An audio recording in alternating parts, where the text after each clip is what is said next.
Rebecca Martinez never imagined that her peaceful Tuesday afternoon would end in such chaos. A 38-year-old software developer who worked remotely, Rebecca had purchased her dream home in Oak Ridge Estates 8 months ago, specifically because it sat just outside the boundaries of the notoriously strict Oak Ridge Homeowners Association. While her neighbours across the street dealt with constant citations for minor infractions like garbage cans left out too long or unapproved mailbox designs, Rebecca enjoyed the freedom of property ownership without HOA oversight. She painted her front door a bright teal, installed solar panels, and was in the process of converting her front lawn into a drought-resistant garden, all things the Oak Ridge HOA strictly prohibited. That Tuesday, Rebecca returned from a quick grocery run to find her front door unlocked. Inside, a woman in a navy blazer was taking photos of Rebecca's living room. 2 men stood in her kitchen, one writing notes on a clipboard. "Excuse me, what are you doing in my house?" Rebecca demanded, nearly dropping her groceries. The woman turned, looking more annoyed than surprised. "Ms. Martinez?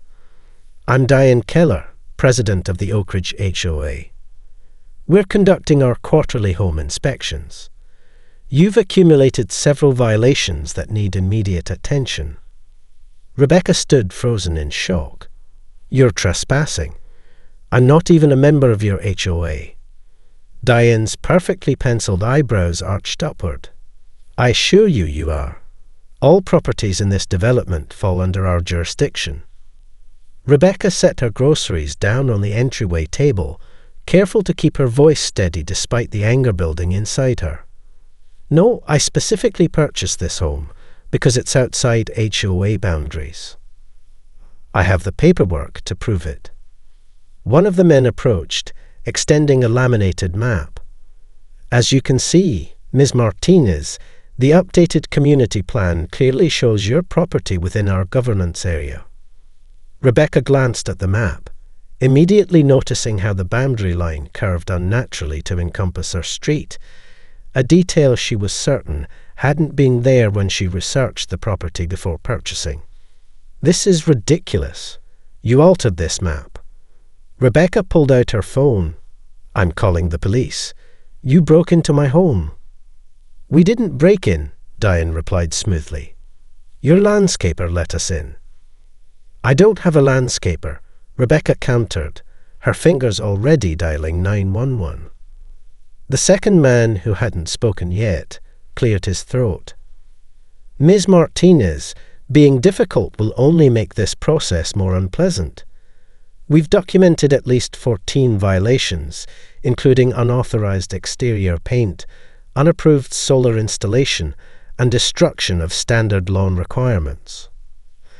As Rebecca reported the trespassing to the emergency dispatcher, Diane began placing small yellow stickers on various items throughout the living room. Rebecca's artwork, her furniture, even her grandmother's antique lamp. "What are you doing now?"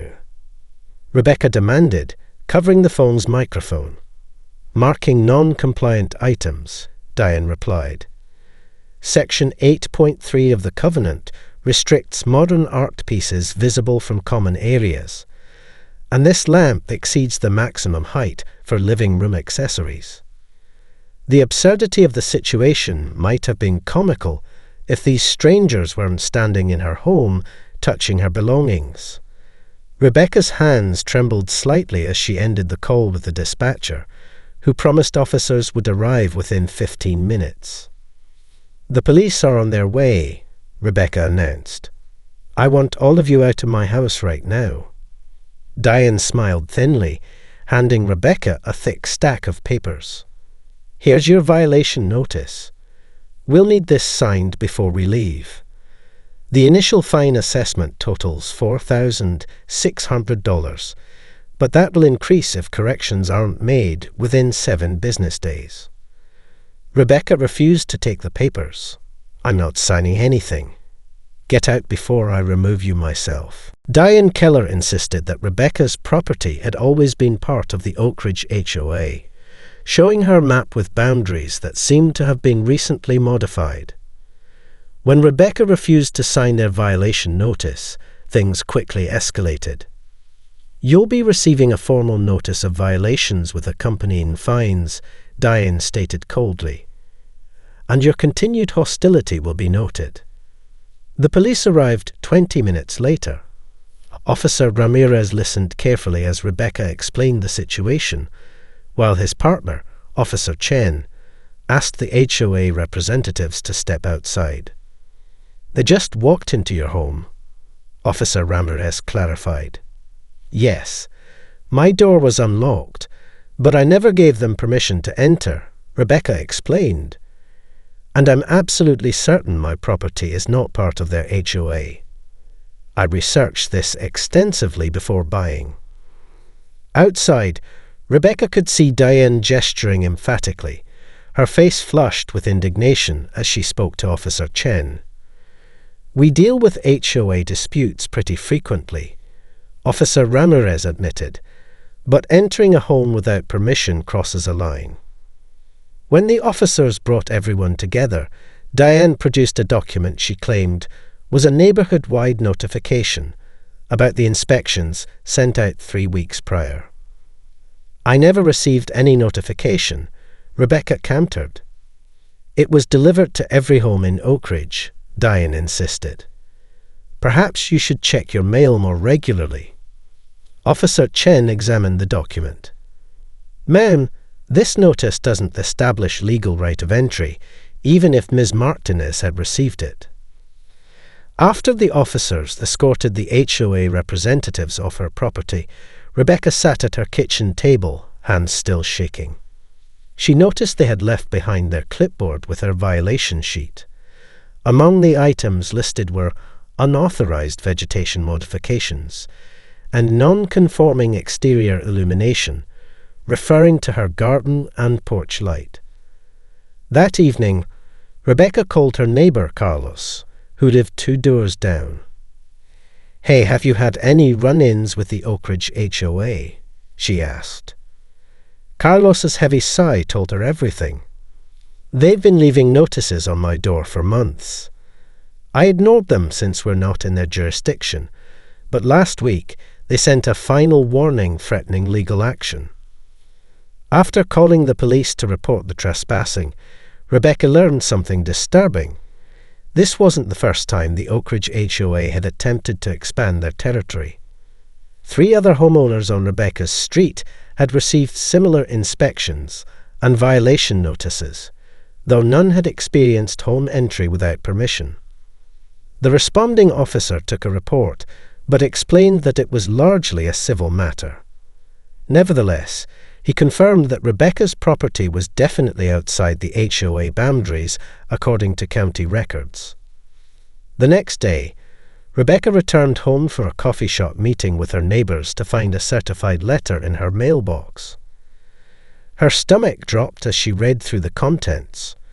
12 violations totaling $24,800 in fines, with an additional $500 per day penalty until all issues were resolved.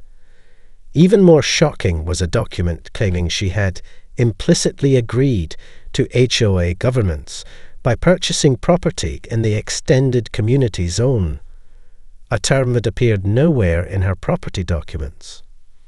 When Rebecca opened her mailbox the following morning, she found glossy flyers advertising local real estate services. The agent pictured looked strikingly familiar. It was Diane Keller, advertising her expertise in helping distressed homeowners find quick solutions. Rebecca took a week off work to fight back. She visited the county records office, consulted with 3 different attorneys, and created a neighborhood group chat with other affected homeowners. At the county office, Rebecca met Maria Rodriguez, a records clerk who had worked there for 30 years.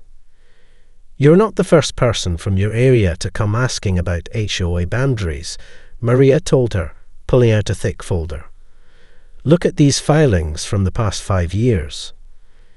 Rebecca leafed through the documents, noting repeated attempts by the Oak Ridge HOA to clarify boundary lines with the county. Most had been rejected, but each new filing edged slightly further beyond their original territory. "They're like a slow-moving invasion," Rebecca muttered. "The worrying thing," Maria added, lowering her voice, "is that some of these recent surveys have different signatures from the county surveyor's office.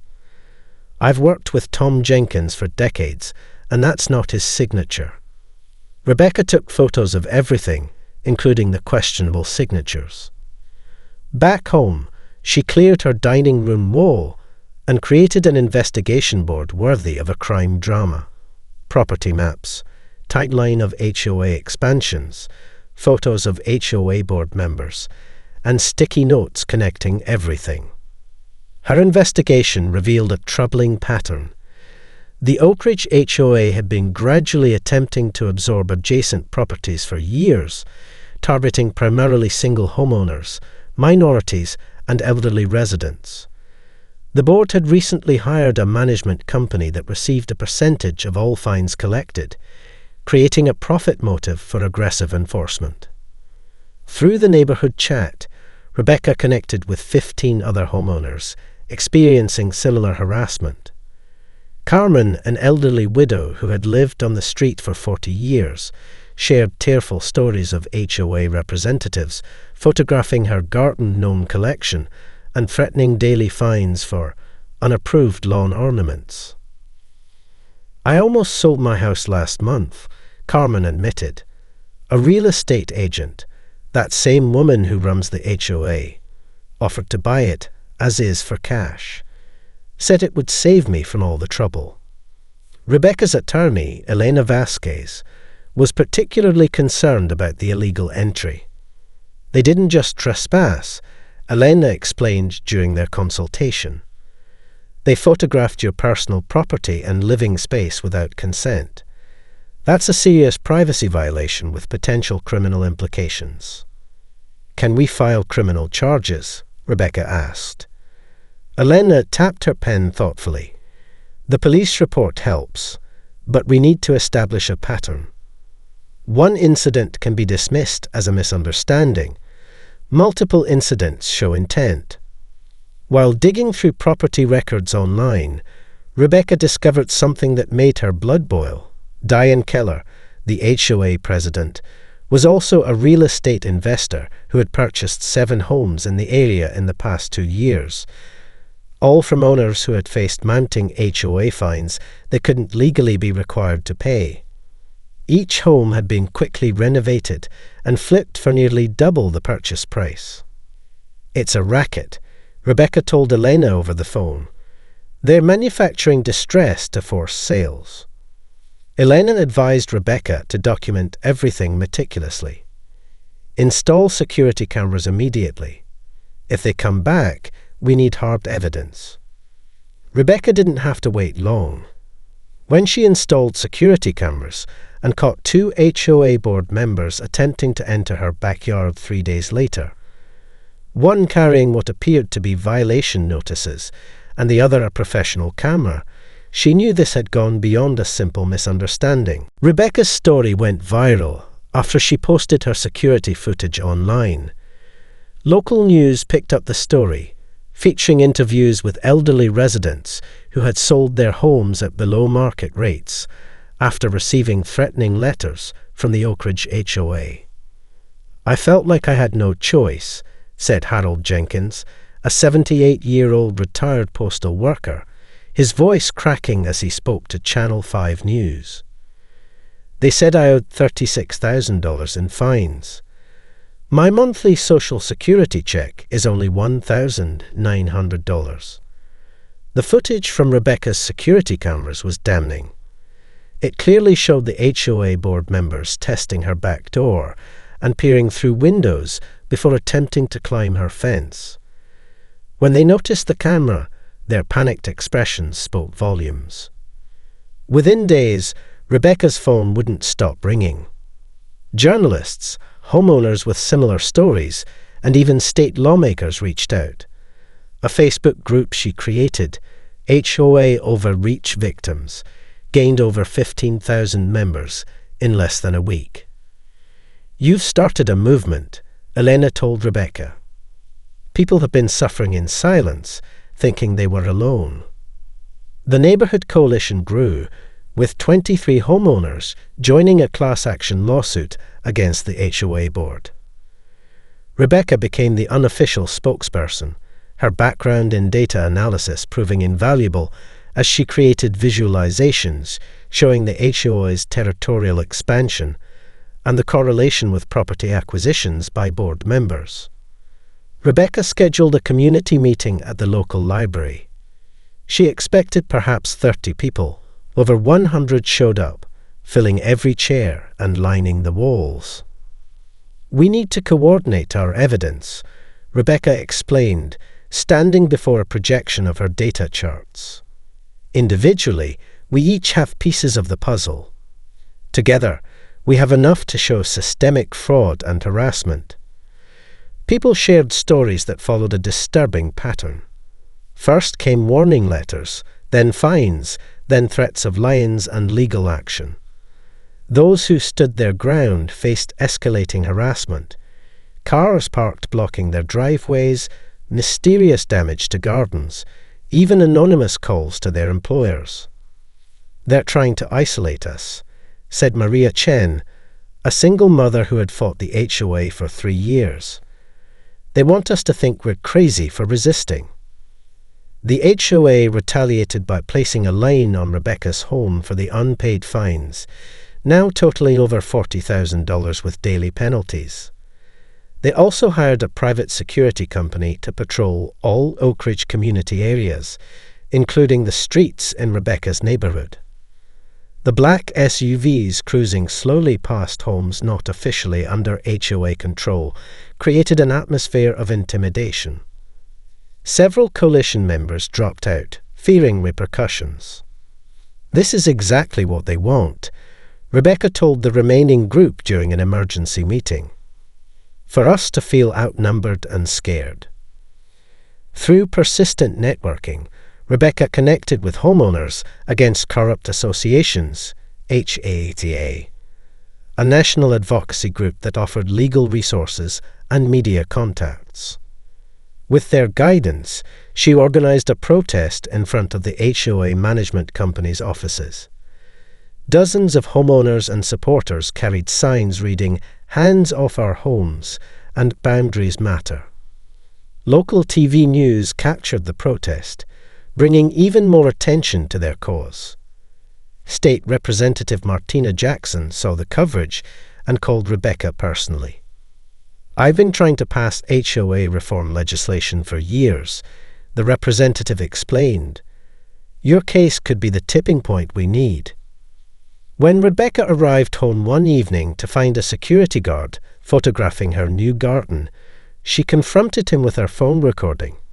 His admission that he was instructed to document activities at specific addresses outside the official HOA boundaries provided crucial evidence of targeted harassment. The class action lawsuit expanded to include allegations of fraud, harassment, illegal entry, privacy violations, and racketeering. Rebecca's attorney brought in a real estate law specialist who had successfully fought similar cases in other states. The first day in court set the tone for what would become a landmark case. Judge Sandra Ortiz, known for her no-nonsense approach, listened carefully as Elena Vasquez laid out their allegations. "Your Honor, this isn't just about trespassing or harassment," Elena explained. "We're presenting evidence of a systematic scheme to defraud homeowners through false claims of authority, manufactured violations, and coordinated intimidation, all designed to force property sales at depressed prices." The HOA's attorney, James Wilson, a polished corporate lawyer from a prestigious firm, scoffed. "Your Honor, this is simply a misunderstanding about community boundaries that has been blown out of proportion by a few disgruntled residents who don't appreciate neighborhood standards." Judge Ortiz's eyes narrowed. "Mr. Wilson, I'll remind you that disgruntled residents have a constitutional right to be secure in their homes without unwanted intrusion. Allegations of organized trespassing concern me greatly. During discovery, emails between Diane Keller and the management company revealed explicit discussions about territory acquisition strategy and pressure campaigns designed to force certain homeowners to sell. One particularly damning email from Diane stated, "Once we get Martinez out, we can connect both sections of the neighborhood and implement the new fee structure." The case took an unexpected turn when a former HOA board member, Michael Thompson, came forward as a whistleblower. Having resigned 6 months earlier over ethical concerns, Michael provided testimony that left the courtroom stunned. The targeted expansion was explicit, he testified. At board meetings, we would review property values and owner demographics to identify acquisition opportunities. Diane always pushed us to focus on homes owned by elderly residents or single women. Under cross-examination, Michael revealed that board members received consulting fees from the management company based on successful territory expansion. When asked why he waited so long to come forward, his answer was simple: fear. After I resigned, my own home was suddenly found to have multiple violations. The most dramatic moment came during Diane Keller's deposition. Elena methodically walked her through her real estate transactions, revealing that in the past 3 years, Diane had purchased 14 homes in or adjacent to Oak Ridge, all from owners who had received HOA violation notices, and all at 20 to 35% below market value. "Is it just coincidence, Ms. Keller," Elena asked, "that every distressed seller you helped had first received violations from the HOA you preside over?" Diane's composed facade finally cracked. "I provide a service," she snapped. "These people couldn't maintain their properties to community standards. I offered them a way out of their financial obligations." The HOA's attorney offered a settlement. They would drop all fines if Rebecca and the other plaintiffs would agree to join the HOA going forward. Rebecca not only refused, but shared the offer with media outlets as evidence of the board's true motives. The judge was particularly troubled by evidence that the HOA had falsified documents to support their boundary claims and had instructed members to enter properties without permission. When evidence emerged that Diane Keller had purchased 3 homes in the previous year at 30% below market value from elderly residents who had received fraudulent HOA fines, the case took a criminal turn. 18 months after the initial trespassing incident, the court handed down its verdict. The Oak Ridge HOA board members were found liable for fraud, harassment, trespassing, and privacy violations. The court awarded Rebecca $560,000 in damages, with similar judgments for other plaintiffs based on their individual experiences. As Judge Ortiz read her decision, the courtroom sat in stunned silence. Rebecca held hands with Carmen and Carlos, the 3 of them gripping each other tightly. "In my 30 years on the bench," Judge Ortiz stated, "this case represents one of the most egregious abuses of perceived authority I've encountered. The defendants created a fictional extension of their jurisdiction to harass homeowners and create financial distress that ultimately benefited board members personally. The judgment included $150,000 in compensatory damages for Rebecca, covering emotional distress, legal fees, and property devaluation caused by the fraudulent lie-in. The remaining $410,000 was punitive damages, which Judge Ortiz explained were necessary to discourage similar predatory schemes. When the gavel fell, the plaintiffs erupted in tears and hugs. For many, especially the elderly homeowners, the verdict meant more than money. It was validation after years of feeling powerless. Outside the courthouse, reporters swarmed the victorious group. Rebecca stepped to the microphones, her voice steady despite her emotion. "Today isn't just about winning a lawsuit. she told the cameras. "It's about establishing that our homes are our sanctuaries. No one, no organization, no matter how official sounding, has the right to enter without permission or to fabricate authority they don't possess." The legal victory had ripple effects beyond their neighborhood. County officials launched investigations into similar HOA boundary disputes throughout the region. The state legislature fast-tracked Representative Jackson's Homeowner Protection Act, which created stricter oversight of HOAs and established criminal penalties for fraudulent enforcement. Diane Keller and 2 other board members faced additional criminal charges for document falsification and conspiracy. The management company lost its license to operate in the state. Rebecca used part of her settlement to establish a homeowner advocacy group specializing in HOA disputes. Their first initiative was a free legal clinic offering advice to homeowners facing questionable HOA enforcement. Within its first year, the clinic helped over 200 families stand up to similar intimidation tactics. The former Oak Ridge HOA members who hadn't been implicated in the fraud worked with residents to form a new, more transparent neighborhood association. Its charter explicitly limited enforcement powers and required unanimous resident approval for any boundary changes. For the homes Diane had acquired through her scheme, the court ordered a restitution process, allowing former owners the opportunity to repurchase their properties at the original sale price. Most meaningful to Rebecca was the transformation of her neighborhood. What had begun as an isolated fight became a community bonded through shared struggle. Neighbors who previously hadn't known each other's names now organized block parties, community gardens, and a neighborhood watch program that had nothing to do with lawn ornaments or fence heights. On the 1-year anniversary of the court decision, Rebecca hosted a neighborhood celebration in her front yard, complete with her now flourishing drought-resistant garden, solar panels, and a new bright purple front door. The event honored the community's resilience and solidarity in the face of intimidation.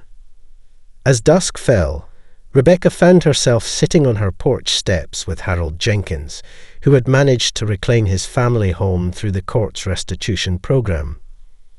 "I never thought I'd sit here again," he said quietly, looking out at the children playing on the lawn.